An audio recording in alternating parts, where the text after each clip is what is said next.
Hey, Bighara here with a quick installment on the video blog. It's been a little while, so I thought I'd snatch a moment or two in the break room here to talk about something I was just thinking about this morning, and that's the idea of character generation, not necessarily the scores, though that's part of it, but also generating things like backgrounds and traits randomly versus designing that concept yourself, or even just sort of leaving it a blank slate for development during play.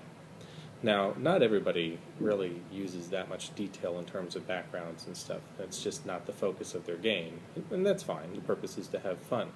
But a lot of times people do enjoy using certain role-playing features of their character to facilitate that kind of play, and that includes things like having a background where perhaps you know what town you're from. So if if you're in that town, you know that's your hometown. Do you have any family? Do you have any enemies? Do you have any allies? Things like that.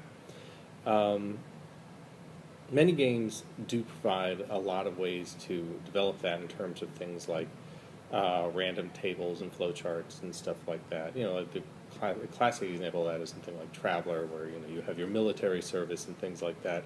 So before you actually start play, you've already had a whole history to your character. You know, how he learned his skills and where he got his resources and things like that.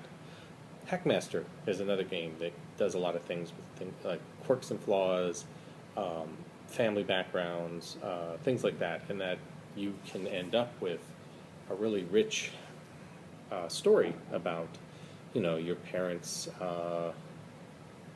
One of them ran off and the other one remarried, and you were never accepted as the stepchild, and things like that. There's all sorts of crazy stuff you can roll up. More important than that is the question, at least what I was pondering, more central to what I was pondering, is the idea of who likes that kind of play and who doesn't. Because there are some people that really don't like to have these things dictated to them. They don't want to have to hear that your character came from a broken home or whatever. And some of them like that because it sounds more dramatic or whatever. And but some of them, telling a character that you have 6 brothers and sisters and you were all very close growing up and everything like that, some players see that as a red flag, saying, the GM's going to screw with me. He's going to say your older sister Jenny is in trouble, and now you feel like, I've got to go help her. I didn't want to do that or whatever. And they'll say, I don't like my family anymore, and they don't want to have that tie. They don't want to have that baggage. And I can understand that.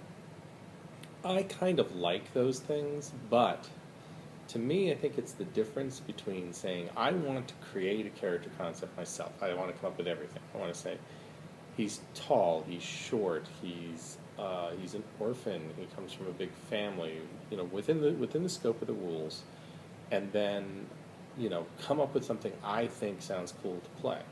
And then I will, maybe I'll write it all down in a huge detailed saga, or maybe I'll just make a few notes, or maybe I'll just talk with the GM about it and then go from there. Other people, it's almost like they're in a play, and, sorry, weird noise there for a second.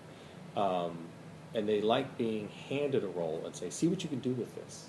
See what you can do with the idea that your father always, put you down, or you came from an abusive household, or you have that big family and you're very protective of your siblings, and this might come up from time to time in the campaign, and some of them will say, oh, that's neat. What can I do with that?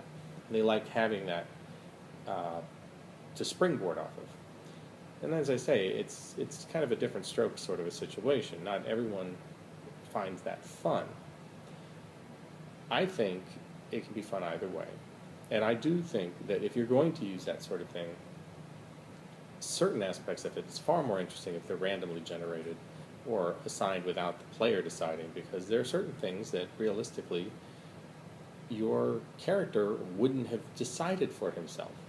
He wouldn't have decided to have blue eyes. He wouldn't have decided whether his parents were rich or poor.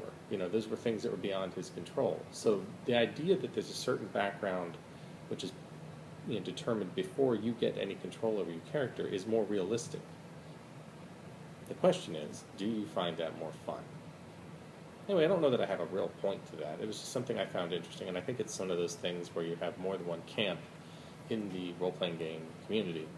And, you know, if anybody has thoughts on that, I'd love to hear a comment or a video reply about how you handle that sort of thing in whatever games you play, or which games you play and how the rules, if you use something like Traveler or Hackmaster that has something in it that includes that in the rules, how that works for you. Anyway, that's all for now. Take it easy.